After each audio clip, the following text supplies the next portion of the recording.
சேலம் மாநகர் அஸ்தம்பட்டி சாலை அருகே கார் ஓட்டிக் கொண்டிருக்கும் போது மாரடைப்பு ஏற்பட்டதில் ஓய்வு பெற்ற பேராசிரியர் இறந்து போனார். கோவையைச் சேர்ந்த ஜகவர் பாபு என்பவருக்கு சேலத்தில் நிலங்கள் இருந்துள்ளது. குடும்பத்தினர் சென்னையில் இருக்கும் நிலையில் அவற்றை பராமரிப்பதற்காக சேலத்தில் வாடகை வீட்டில் தங்கியிருந்துள்ளார். இவர் நேற்று தனது காரில் அஸ்தம்பட்டி பகுதிக்கு வந்தபோது திடீரென மாரடைப்பு ஏற்பட்டுள்ளது. உடனடியாக காரை நிறுத்தியுள்ளார். அடுத்த நிமிடமே இறந்தும் போனார்.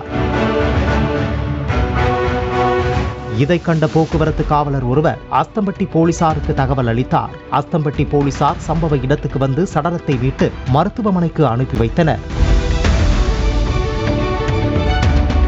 தொடர்ந்து ஜகவர் பாபுவின் குடும்பத்தினருக்கும் தகவல் அளிக்கப்பட்டது. தொடர்ந்து விசாரணையில் 60 வயதான ஜகவர் பாபு கோவை பாரதியார் பல்கலையில் பணிபுரிந்து ஓய்வு பெற்றவர் என்பது தெரியவந்தது.